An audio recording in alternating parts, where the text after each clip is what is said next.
Good morning and welcome. It's good to see you all here today. It's a great pleasure that I welcome you to this dedication ceremony for the Beryl J. Levine conference room. I am a little taken aback by the power that is currently sitting in this room. Will have you know that the court has asked security to be on detail here, so we're all safe. But I want to express a special welcome to David Levine, who's here on behalf of the Levine family for this. He came here from California. In honoring Justice Levine, we recognize her accomplishments and contributions to the law, the bar, the judicial system, and in advancing gender equality in the profession. She was a role model for women in this state, inspiring of what great things women could do, and her appointment opened doors for women in the law. I am grateful for her trailblazing efforts. In addressing the court at Justice Levine's investiture, Mark Purdy, who was there to speak on behalf of Justice Meschke, paused in his remarks because he couldn't not acknowledge it, and I want to read from the investiture transcript. This is Mark Purdy.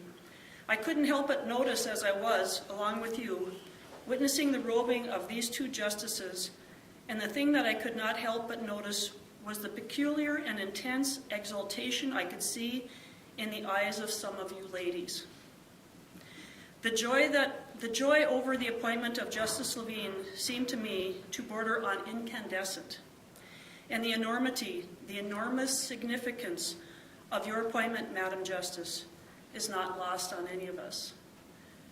It is not lost on me either, her contributions to this court and to many of us in this room.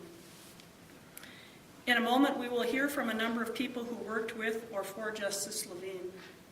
But before I turn over the podium, I wish to thank a few people who worked to make this event happen, particularly our State Court Administrator, Sally Holova, Lana Zimmerman, raise your hand, Lana, Brian Pechtel, Brian, where are you? Brian Pechtel, and I don't think she's here, but Jeannie Wallstead also contributed. She was my judicial assistant at the time. They all worked very many hours choosing the photos, the quotes, and the presentation of the same in the conference room. And most importantly, I thank Chief Justice John Jensen, without whose support the naming of the conference room in honor of Justice Levine would not have been possible. Chief, the podium is yours.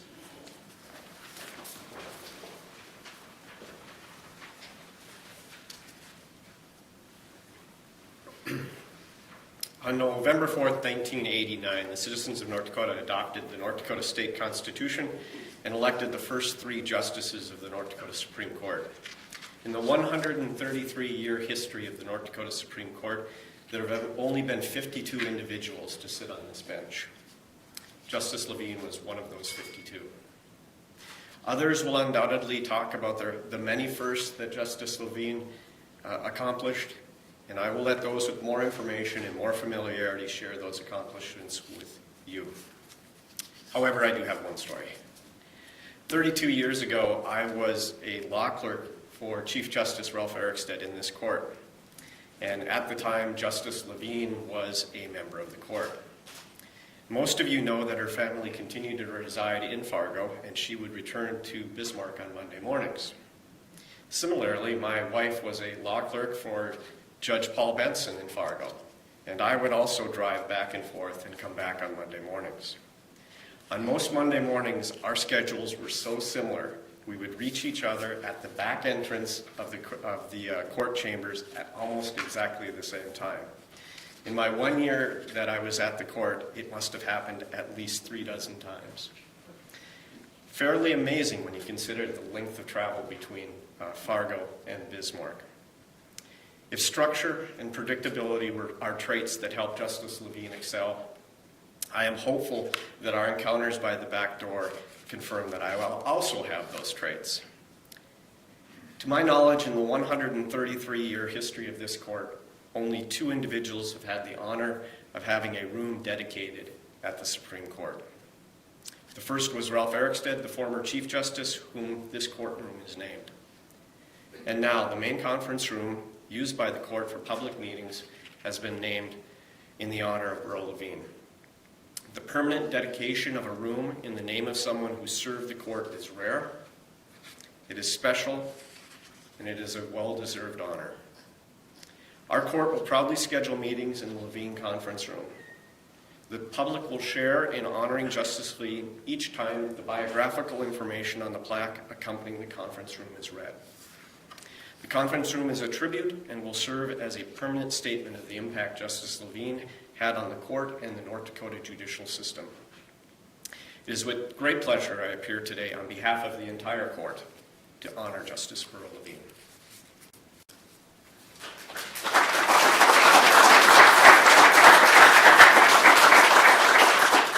Thank you, Chief. Next to address you all is Mike Hagberg. He's currently a Supreme Court staff attorney, but he was Justice Levine's law clerk. Mike?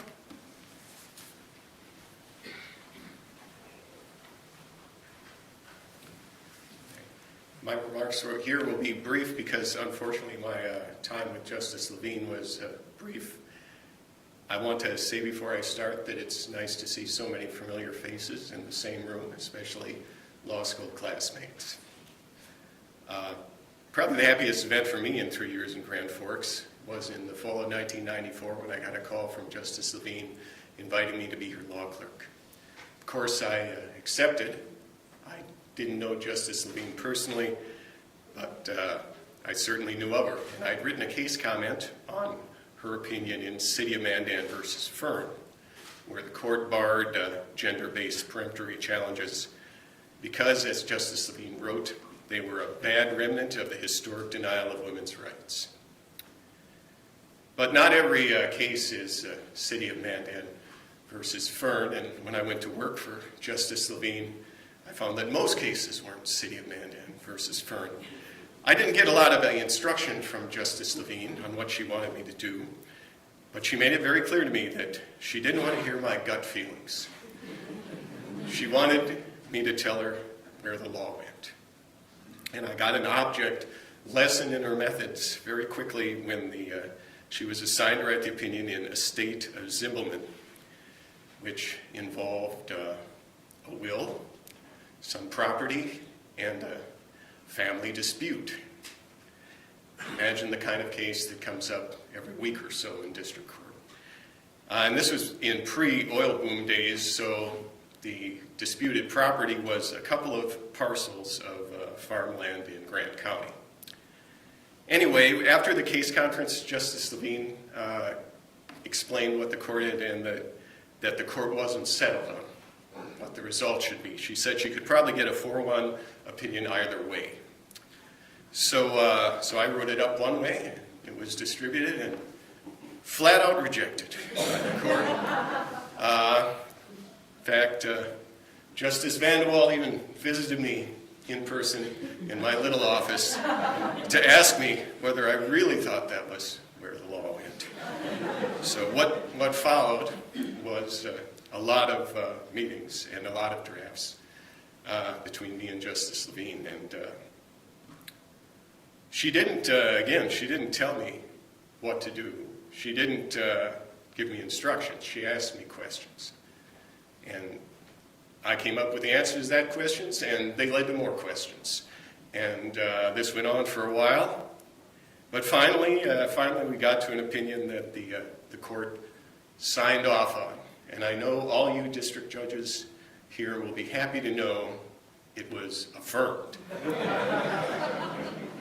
But it was also affirmed with 24 head notes worth of authority explaining what approach you should take when you've got an ambiguous devise. So that was pretty much what it was like working for Justice Levine for my tenure with her. She always wanted to know where the law went. She retired in March 1996 after a bit more than 11 years on the court. For personal reasons, I could wish she stayed a little longer, 6 months longer, for instance, so I could have had a whole year with her. But she contributed substantially to North Dakota's legal system during her days on the court, and I, for one, am extremely happy that the court has decided to honor her by dedicating this conference room in her name.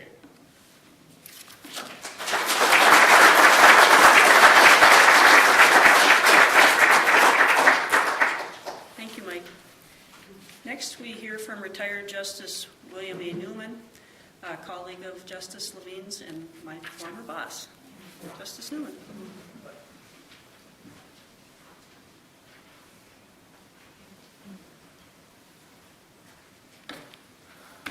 This is almost like a reunion. This is great. You know, it'd be really easy to dismiss this whole conference room naming thing by just saying, Justice Levine was the first woman on our Supreme Court, and that says it all. That's all we need to know. End of story. Case closed.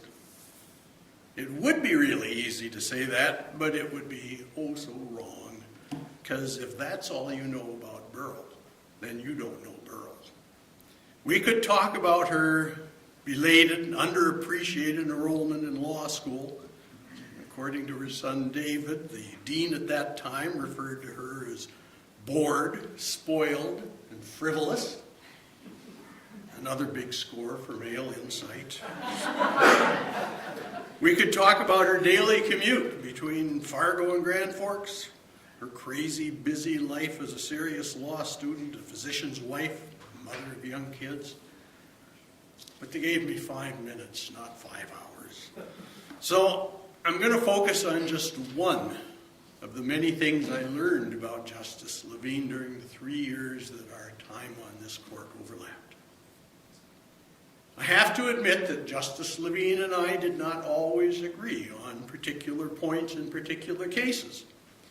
At times in our first months together, I often wondered where she was coming from. Sometimes her positions mystified me. But then, a few months after I joined the court, all of us went to a judicial education seminar that included a personality inventory. Now, a lot of people scoff at those things, but the result of this one were eye-opening for me. You see, the test showed that I'm a very, very system-oriented person. It's my nature to really, really want a judicial system that provides consistent results, no matter what. Unvarying consistency, even though that might lead to an occasional unfair outcome for someone. Well, that's one way to run a judicial system. But for Burl, the test showed that her overriding concern was for fairness. She wanted a fair outcome for every person who was caught up in the judicial system. Consistency was important, but only if it resulted in a fair outcome.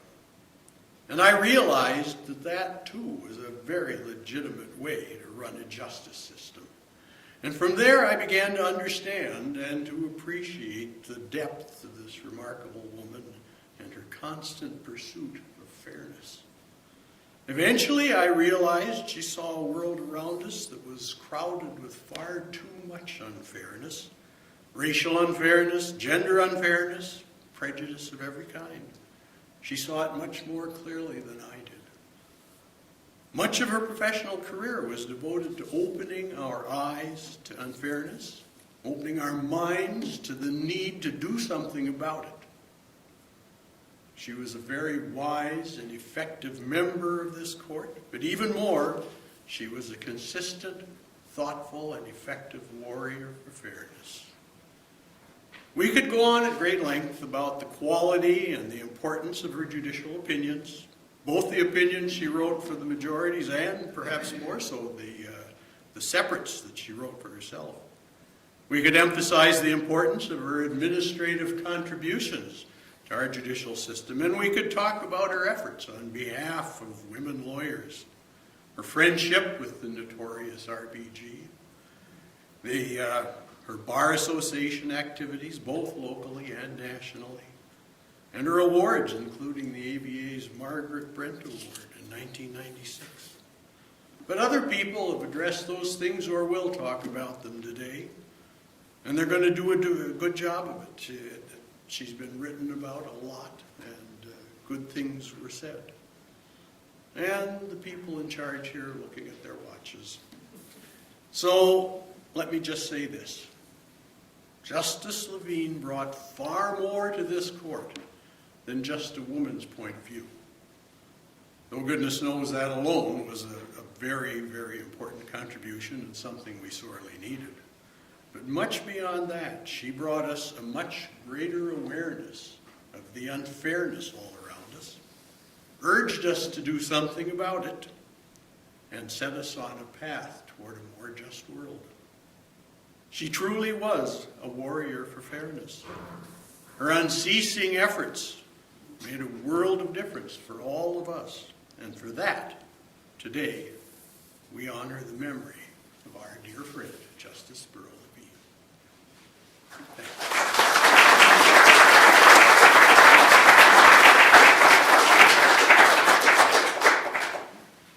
Thank you, Justice Newman.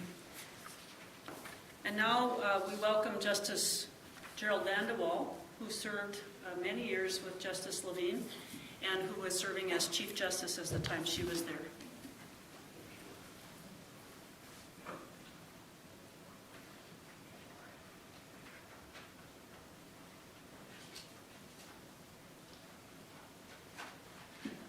Good morning. Thank you for being here. Thank you, Justice McKivers, for arranging all the program that you have. She put an enormous amount of work into this. She did a great job, and I want to applaud her right now for doing it.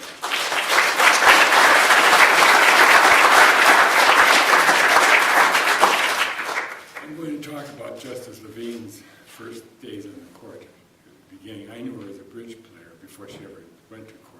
She played with Sally Land, the doctor's wife from Fargo. They were competitive bridge players, and I heard she was going to law school. I said, oh, the doctor's spoiled wife's going to law school. I said, no, I got it wrong. It's the spoiled doctor's wife is going to law school. And she was right, David, with all due respect to your father, I think she was right. But anyhow, she was the court was a little, there were three of us on the court, Sparky Gerke, the chief, and me. The only three were left.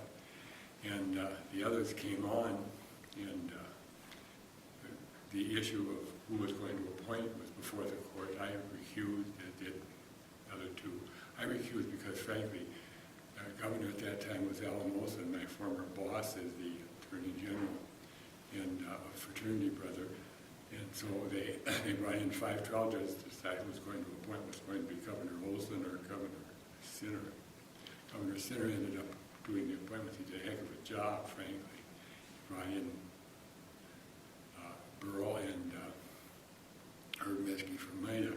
Now, Herb was a Republican that had served with the chief in the Senate. So the chief was comfortable with him, and he was very uncomfortable with Burl. And I said, hey, she's not going to flounce in here with her petticoats or anything like that. She's going to be very normal. And she was. With all due respect to the women, I think when she was with men, she preferred men's talk. And she talked. She came out of the Vogel firm. Remember, there were not a lot of women lawyers at that stage of the game, so she did a yeoman's job, I think, of building the reputation of women on the court. And her legacy stands. Successors were Justice Marion, Justice Catherine, and Justice McKivers have all been cut in the same mold. So any woman that applies for the court has tough standards to meet if they're going to comply with Burl. She was a dear friend. One thing she wanted from me was to the ethos of North Dakota. So I introduced her to Chuck Suki. She loved Chuck Suki's music, and his words and music struck her heart as they did mine. So we the two of us resolved a lot of issues together. We didn't always agree, as Bill Newman has said, but she certainly did bring a breath of life to the court.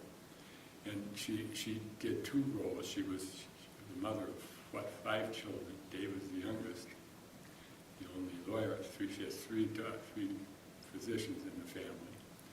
And she raised those kids and she clearly told me, when I said something to her about, she said, she said, Jerry, she said, I was privileged. I had a housekeeper. I could afford to go to law school. I said, many women can't afford to go to law school. She recognized how privileged she was, and she was. But she made good use of it. And so, Burl, dedicate this room to you with all our sincere hearts. Thank you.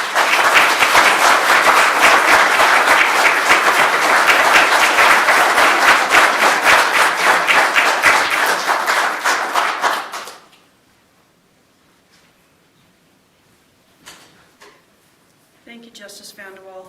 Your comments are heartfelt and much appreciated. Before I turn the podium over to David to respond to our comments here today, I should have acknowledged, and I kind of did, the importance of the people in the room. We have many, many district judges here. I see municipal judges here. I see the Attorney General of the state of North Dakota here and the Executive Director of the State Bar. It's not every day that we see all these people in the same room at the same time, and it's an honor to your mother that they're all here. David, the podium is yours.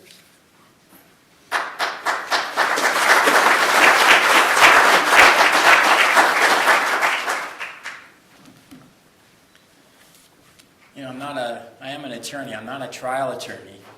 And I'm having these memories, perhaps a little bit of nightmares, back to my law school days about moot court. I feel like I should get up here and say, may it please the court, Mr. Chief Justice and Madam Justice and Mr. Justice, so Mr. Attorney General. I do thank you all for coming here. Mr. Chief Justice and Justice McEvers, Justice Vanderwall, everything you've done, the whole court, Justice Crothers. I don't see everybody, or I can't name everybody, but honoring my mom as you have here is very touching. So thank you very much for that. I'm not like my mom was, who I always felt could get up and speak and not have papers in front of her. So I have my speech here. I apologize a little bit if I'm going to end up reading it more than saying it, but I'll do my best here. Given Mom's devotion and commitment to the law, to equality, and perhaps most importantly, to civility and professionalism, you have chosen, in my mind, a fitting manner in which to honor her. In her investiture speech over 37 years ago, on February 8, 1985, Mom fittingly focused her remarks on equality. She made the chambers of the House of Representatives down the hall here at the Capitol building erupt in laughter when she spoke of Plato writing on the equality of women 2,300 years ago. She noted, and I quote, "He questioned whether women should be afforded equal opportunity to become guardians, those elite rulers of Platonic society. Ironically, in that most undemocratic system of government, the Republic, women's native ability to serve as guardians was not seriously questioned. The concern was the wrestling and exercise class in which all candidates for guardianship had to participate. For rigorous physical as well as mental training were prerequisites for attaining the exalted status of guardian. And in the true Greek tradition, those exercise classes were conducted in the buff. Plato concluded that their virtue would clothe the women's nakedness and that Platonic society would not be deprived of the talent of qualified citizens for reasons of mere gender." She added, "As far as I know, there are no compulsory wrestling classes in my future. At least I have found no such reference in any job description. Were it otherwise, and Plato notwithstanding, I am not sure my virtue would meet the challenge. The real challenge, however, has been met by Governor George Sinner. Faced with exquisitely difficult choices, he appointed me to the North Dakota Supreme Court. In so doing, I honestly and immodestly perhaps believe that he has enriched the dimension of our court and the judicial process. For although all of us share in the human experience, the human dimension is not limited to a male perspective. As an aside, just to be clear, to me, Governor Sinner didn't appoint my mom because she was a woman, as Justice Newman has alluded to. He appointed her because of her incredibly legal, keen intellect and the fact she was the best qualified for the position, I say objectively. It is well documented that gender equality was one of the issues to which Mom devoted her career, both before and after she joined the Supreme Court. Whether it was giving women an opportunity to be represented by a woman in a profession where there just weren't many women, or participating in the creation of the Commission on Gender Fairness in the courts and legal profession. But Mom didn't believe men as a class were part of the problem. I think that's really important to note. On the contrary, to Mom, men would have to be and were an important part of the solution. She had to look no further than the examples of the men in her own life, like my dad, and all of the support for her and pride in not just what she accomplished, but in the person she was. And of course, Governor Sinner, who had the vision, courage, and foresight to provide her with this opportunity. Mom gave many speeches across the state during her tenure on the bench to North Dakota citizens of all ages. She spoke often about this topic, but I recall many conversations with her about how her mere presence on the Supreme Court, as much or perhaps more than any words she could articulate in an auditorium or gymnasium, was one of the loudest statements supporting and furthering gender equality. She explained to me that because of Governor Sinner's decision to appoint her, it would now be the experience of all of the young boys and girls who sat in the gallery here in the Supreme Court to see both men and a woman on the court. And she was just as focused on the example her presence set for boys as she was for the girls, because her presence for all children and adults would make having a woman on the court their normal. Mom was a true inspiration to so many people. She inspired children and adults of diverse ages and backgrounds to look beyond traditional roles and stereotypes in creating and working toward their dreams and aspirations, and in supporting others as they worked toward theirs. On a personal note, she inspired my children to reach for the stars and not be limited by anyone's assumptions on what was possible. And for me, she was always and has always been my guiding star. She is a major reason I became an attorney. Her commitment to excellence and her strong sense of morality and ethics guide me in everything I do, both within and outside my professional life. And as I mentioned to Justice McKevers a few months ago, Mom explained to me as we were driving to Bismarck to move her into her apartment before the investiture back in 1985, that one of her biggest fears that she worried about intensely as she was about to begin her career here was that she would fail. But she wasn't worried about failing because of some self-centered ego trip. She felt a tremendous responsibility to the women like Justice Marin, Justice Kapsner, and Justice McKevers, and the others who will follow them as justices on the Supreme Court, because their prospects, Mom felt, would suffer greatly if she failed as the first woman. She had to pave the way for them. Of course, once again, not even trying to be objective on this or any topic about my mom. If she was correct that she would make the path rougher if she failed, and that her failure would make the job of the women who followed her more difficult, I am confident that she left a well-paved road. And your decision to honor her in this way is testament to that. Those who knew my mom know that she was always prepared. She did not have all the answers. She never pretended to. In fact, when she didn't know the answer to something, she wasn't hesitant at all to ask. She also didn't hesitate to express her opinion. And like any member of a multi-member body like the Supreme Court, she agreed with her colleagues on some topics and disagreed on others.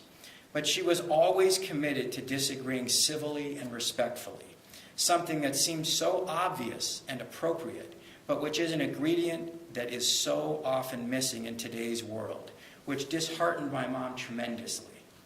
So for me, as I am sure it would for her were she here with us today, beyond being here in my heart, an arena where discussions are had, where agreements and disagreements are expressed and can be expressed clearly, openly, and with dignity, respect, and professionalism, is a wonderful tribute to my mom.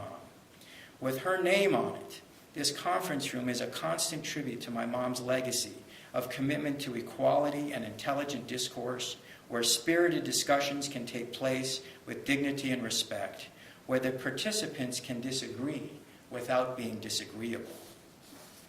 Before I conclude, I would be remiss if I did not mention Justice Vanderwall. When Mom began her tenure on the court, she often told me Justice Vanderwall was her mentor, not just her colleague. And as the days, months, and years went along, he became even more, a dear friend. In fact, Mom and I spoke of you often, and she really came to think of you as family. If Mom were here today, Justice Vanderwall, she would want to talk more about you than herself. She would say thank you for welcoming her and supporting her, and for all the discussions you had with her, some where you agreed and some where you didn't. But the discussions were always respectful, polite, and for Mom, enriching. And of course she would say, thank you for your friendship and for your service to this wonderful state and its great people. Mom was very grateful for the opportunity Governor Sinner provided her when he appointed her. She loved being a student, and she loved being a justice. In fact, she described being a judge as being a student with status. It was really a perfect position for her. As much as she loved her time on the court, she would not love all the fuss being made about her in her name here today. But she would love the fact that now when anyone visits the Supreme Court, just like they will see a woman on the bench as the now not so new normal, they will see that the Supreme Court has dedicated a piece of the building to a woman, just as they have dedicated a piece of it to a man. She would say that is a very powerful statement and a wonderful reflection not just of her contributions, but a reflection of the current court's commitment to one of the issues to which she devoted her career, gender equality. For me personally, I echo that sentiment, and I'm confident she would express the same thing were she here. I also add this. Mom was proud of what she did.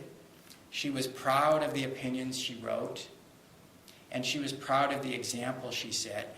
Justice Newman mentioned Mom's friendship with Justice Ruth Bader Ginsburg.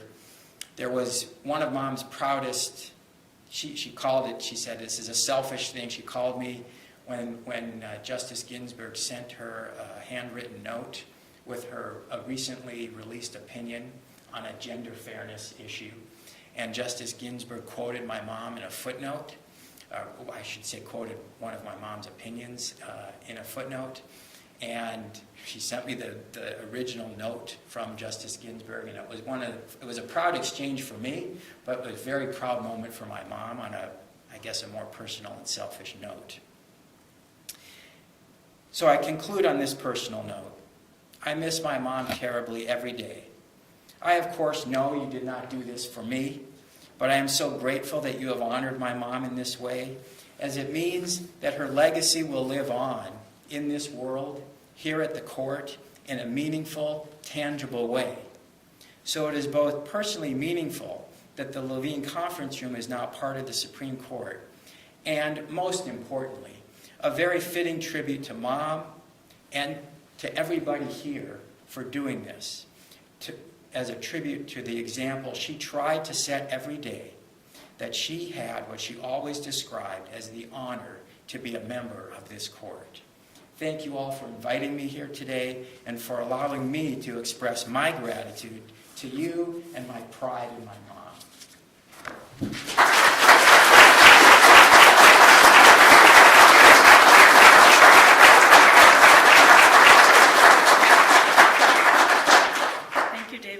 I have one more small thing for you, and you might have it already, but in looking for materials for the program today, our clerk of the Supreme Court, Petra Manigo-Helm, dug through the archives and found the transcript of your mom's investiture, along with the invitation for the investiture. So I want to give you that.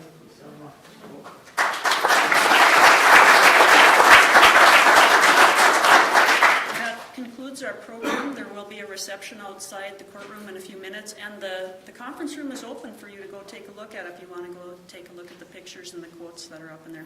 Thank you all for coming.